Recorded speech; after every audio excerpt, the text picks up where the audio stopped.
लोग कैसे हैं? आशा करता हूँ अच्छे होंगे, अपनी पढ़ाई में व्यस्त होंगे। आज का जो मेरा क्लास रहेगा स्पेशल झारखंड पुलिस झारखंड बारह को देखते हुए मैं क्लास को बनाया हूँ। साथ साथ आप जीपीएससी जीएसएससी का भी तैयारी कर सकते हैं।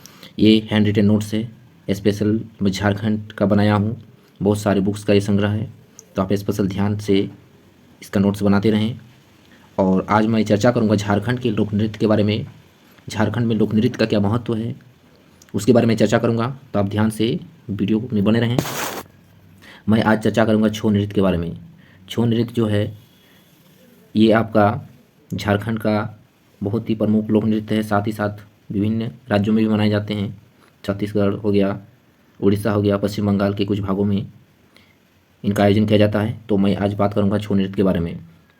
आपका छऊ का शाब्दिक अर्थ होता है छाया, है ना। छऊ का शाब्दिक अर्थ होता है छाया। यह नृत्य पुरुष प्रधान ओजपूर्ण नृत्य है ना। ओजपूर्ण नृत्य है ये आपका, यानी कि ये पुरुष ही इस नृत्य को करते हैं, ठीक है। जिसमें पौराणिक एवं ऐतिहासिक कथाओं का मंथन हेतु पात्र विभिन्न प्रकार के मुखौटे पहनते हैं। इसका मतलब बोल रहा है कि जो आपके पौराणिक है ना, यानी पौराणिक कथाओं और ऐतिहासिक कथाओं का मंथन है, ठीक है। इसमें पुरानी कथाओं को इसमें इसके नृत्य के माध्यम से दिखाया जाता है लोगों के बीच, ठीक है। इसमें स्पेशल मुखौटे रहते हैं, ठीक है। इसको पहन के वहाँ नृत्य किया जाता है। इसके अलावा पुरुषों द्वारा मुखौटा पहनकर नृत्य है ना कठरवा नृत्य में भी किया जाता है। इसके अलावा पुरुष द्वारा क्या कहते हैं, मुखौटा पहनकर जो ये नृत्य होता है कठरवा नृत्य में भी ये किया जाता है। इस नृत्य में कथानक सदैव मौजूद होते हैं, ठीक है, यानी जो इसको प्रेजेंट करता है, ठीक है। उसके बाद कहा गया है जबकि झारखंड राज्य के अन्य लोक नृत्य में केवल भावों की अभिव्यक्ति होती है। जबकि अगर देखा जाए कि झारखंड में बहुत सारे और लोक नृत्य हैं, उनका भी भाव का अभिव्यक्ति जो होती है ना, ये केवल उसमें भाव का ही अभिव्यक्ति को दिखाया जाता है, उसके भाव उसके विचार को प्रकट किया जाता है, ठीक है। यह झारखंड का सबसे प्रसिद्ध लोक नृत्य है ना। अगर कहा जाए कि छऊ नृत्य झारखंड के सबसे प्रसिद्ध लोक नृत्य में आते हैं, जिसे शास्त्रीय नृत्य की श्रेणी में रखा गया है, ठीक है। इंपॉर्टेंट है, आपको इसको शास्त्रीय नृत्य की श्रेणी में छऊ नृत्य को रखा गया है, ध्यान से सुनिएगा। नेक्स्ट है आपका, इसका प्रारंभ सारेकेला से हुआ, है ना। इसका जो स्टार्टिंग हुआ था ये सारेकेला से हुआ था, ठीक है ना, जो आपका इधर पड़ता है आपका, ठीक है, कोल्हान प्रमंडल के अंतर्गत आता है, याद रख लीजिएगा, सारेकेला खरसावा, ठीक है। जो सबसे पुरानी शैली है, ठीक है। ये जो आपका स्टार्टिंग हुआ था इसका प्रारंभ सरायकेला से हुआ है, जो सबसे पुरानी शैली है। इसके पश्चात ही यह मयूरभंज यानी उड़ीसा एवं पुरुलिया यानी पश्चिम बंगाल में आपका इसमें विस्तृत हुआ है। यानी अगर कहा जाए कि सबसे स्टार्टिंग में आपका सरायकेला से हुआ था इसका प्रारंभ, और जो सबसे पुरानी शैली आपका यहीं से शुरू हुआ सरायकेला से। इसके बाद में एक मयूरभंज जो उड़ीसा में पड़ती है, और पश्चिम बंगाल में भी अगर कहा जाए कि सबसे पहले स्टार्टिंग सरायकेला से ही आपका इसका पुरानी शैली मानी जाती है। इसके एक विशेष शैली सिंगवा छऊ का विकास खूंटी जिला से हुआ। देखिए इंपॉर्टेंट है, इसकी एक शैली है जिसका नाम है सिंगवा छऊ, इसका विकास खूंटी जिला से हुआ है, ये याद रख लीजिएगा, इंपॉर्टेंट है, स्पेशल क्वेश्चन बन सकता है। आपका नेक्स्ट है आपका, सुधेंद्रु नारायण सिंह द्वारा सर्वप्रथम छऊ नृत्य का प्रदर्शन विदेश में 1938 ईस्वी में किया गया था। देखिए बोला पूछ सकता है एग्जाम में। सुधेंद्रु जो है आपका नारायण सिंह सर्वप्रथम छऊ नृत्य का जो प्रदर्शन किया था विदेश में 1938 में किया था, ठीक है, इसको याद रख लीजिएगा। और 1938 में ही एल्युमिनियम जो कारखाना आपका जो सिंगरी में है, ये सॉरी मुरी में है, उसका भी निर्माण 1938 में ही किया गया था। तो याद रख लीजिएगा, तो कौन हो जाएगा, सुधेंद्रु, ठीक है। इस नृत्य को राष्ट्रीय एवं अंतर्राष्ट्रीय स्तर पर अपनी विशिष्ट शैली के कारण विशेष ख्याति प्राप्त हुई है। यानी कि ये आपका नृत्य जो है राष्ट्र और अंतर्राष्ट्रीय दोनों में है ना ख्याति प्राप्त कर चुके हैं, ठीक है।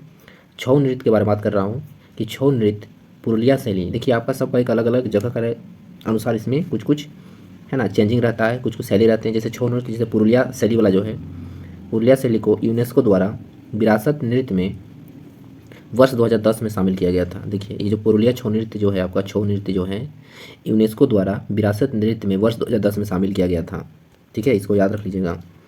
इस नृत्य में प्रशिक्षक की उपस्थिति अनिवार्य है ना, यानी कि इसमें आपका ट्रेनर जो होता है सिखाने वाला उसको उपस्थिति होना चाहिए। इस नृत्य की दो धाराओं यथा हथियार धारा एवं कालीभंग धारा में क्रमशः वीर रस यानी हथियार धारा में वीर रस और कालीभंग धारा में श्रृंगार रस की प्रधानता होती है। देखिए ये वाला बहुत इंपॉर्टेंट है। इसको दो धाराओं में, इस नृत्य की दो धाराएं होती हैं, है ना, एक हथियार धारा और एक होता है कालीभंग धारा। तो हथियार धारा में आपका है ना वीर रस का प्रधानता होती है और हथियार धारा में आपका श्रृंगार रस की प्रधानता होती है। ठीक है। नेक्स्ट आपका छऊ नृत्य को महात्मा गांधी के समक्ष 1941 ईस्वी में प्रस्तुत किया गया था। देखिए कितना इंपॉर्टेंट है, महात्मा गांधी के समय ये प्रस्तुत किया गया था छऊ नृत्य को।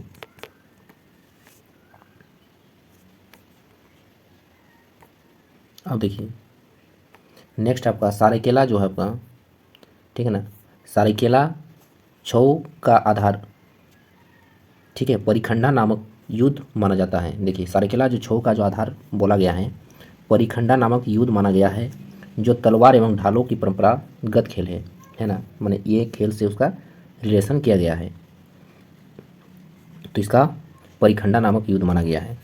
पुरुलिया छऊ दो शाखाओं के मध्य, है ना, लड़ाई से उत्पन्न किया जाता है। देखिए जो पुरुलिया वाला होता है उसको दो योद्धाओं के मध्य, माने जो दो लड़ने वाला योद्धाओं के मध्य लड़ाई से उत्पन्न किया गया है ना। आप लोग देखिएगा आंखों के सामने छऊ नृत्य, तब उसमें और आपको क्लियर हो जाएगा। उसके बाद आपका अगला है सारेकेला छऊ नृत्य में सिर्फ पार्श्व संगीत होता है ना। इसमें आप देखिएगा आपका एक संगीत भी बजता है साइड में, ठीक है, और उसी आधार पर उन लोग डांस के माध्यम से वहाँ खेल को नृत्य को किया जाता है। क्योंकि इसमें शब्दों का वाचन नहीं होता है, ठीक है, इसमें कोई भी शब्द का यूज नहीं होता है, वो संगीत के माध्यम से ही, ठीक है, इसका जो नृत्य होता है उसको किया जाता है।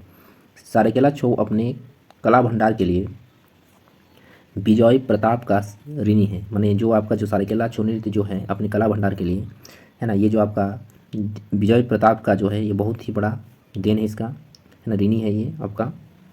वे छऊ नृत्य में महान प्रशिक्षुओं में से एक हैं। देखो ये इंपॉर्टेंट आप लोग के लिए, वे जो छऊ नृत्य के महान प्रशिक्षकों में से एक आपका ये है विजय प्रताप। उनके बाद आदित्य प्रताप आते हैं और उनके पुत्र ने इस परंपरा को आगे बढ़ाया है, यानी इसका जो वंशानुगत ये चलते आ रहा है। अब आपका अगला है भैरव वंदना, भगवान शिव से संबंधित है। इसका जो प्रस्तुतिकरण जो किया गया है सारेकेला एवं मयूरभंज छऊ में एक प्रारंभिक प्रस्तुति के लिए, है ना, प्रस्तुति के रूप में किया जाता है। ये जो आपका भैरव वंदना यानी भगवान शिव से संबंधित का जो प्रस्तुतिकरण है सारेकेला एवं मयूरभंज छऊ में जो आपका है एक प्रारंभिक प्रस्तुतिकरण के रूप में किया गया है। ये जो आपका ये जो भैरवी वंदना का जो संबंधित है। अब आपका अगला है छऊ का जो केंद्र है कि कहाँ कहाँ इसका सेंटर है, इसको याद रखना है। उसका केंद्र का नाम देखिए, सारेकेला छऊ केंद्र जो आपका है ये आपका सारेकेला में है। इसकी स्थापना 1960 में किया गया था, सारेकेला छऊ केंद्र का स्थापना, ठीक है, ये सारेकेला में ही है। आपका अगला है, ठीक है, आपका अगला है क्या, मानभूम छऊ केंद्र, ये आपका सिल्ली में है, मानभूम वाला, ठीक है, इसका स्थापना 2011 में किया गया है ना, ये नवीनतम है। मानभूम छऊ केंद्र जो सिल्ली में है।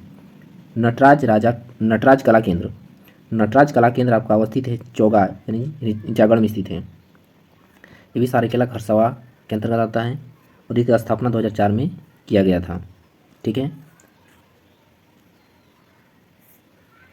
अगला है नरेंद्र मोदी स्टेडियम। स्टेडियम अहमदाबाद में आपका जो नरेंद्र मोदी स्टेडियम ये अहमदाबाद में है, ठीक है, बहुत ही बड़ा स्टेडियम है, याद रख लीजिएगा। तो स्टेडियम अहमदाबाद गुजरात में IPL जो 2000 है ना 22 में किया गया था टाटा IPL के द्वारा। ये समापन समारोह में अंतर्राष्ट्रीय छऊ नृत्य कलाकार, है ना, सह नटराज कला केंद्र चौगा के सचिव प्रभात कुमार महतो के नेतृत्व में छऊ नृत्य का प्रदर्शन किया गया था।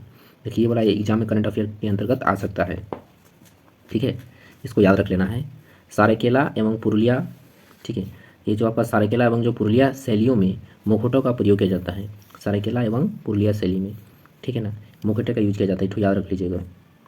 जबकि मयूरभंज शैली में मुखौटा का प्रयोग नहीं किया जाता। ये पूछ सकता है एग्जाम में कि किस शैली के अंतर्गत मुखौटे जो मुखौटा इसका यूज नहीं किया जाता है। पुरुलिया छऊ नृत्य में तांडव नृत्य शैली पर बल दिया जाता है, जो आपका दौड़ के तांडव जो करते हैं ये आपको पुरुलिया छऊ में किया जाता है। जबकि सारकेला एवं मयूरभंज नृत्य में तांडव एवं लास्य यानी कोमल और मधुर दोनों नृत्य या दोनों मिक्सिंग होता है। तांडव के साथ उसका लास्य मतलब मधुर माने ये संबंध प्रयोग में लाई जाती है। ठीक है, उसके बाद है मयूरभंज शैली का विकास रुक मार नाचा से विकसित माना जाता है। देखिए मयूरभंज शैली का जो विकास है रुक मार नाचा से विकसित माना जाता है, जिसका शाब्दिक अर्थ होता है हमले एवं रक्षा का नृत्य होता है, माने किस तरह से हमला करना और हमको किस तरह से रक्षा करना है। ठीक है, तो मैं आपको ये करा दिया हूँ, बहुत इंपॉर्टेंट है, ध्यान से सुनते रहें, पढ़ते रहें, आगे बढ़ते रहें।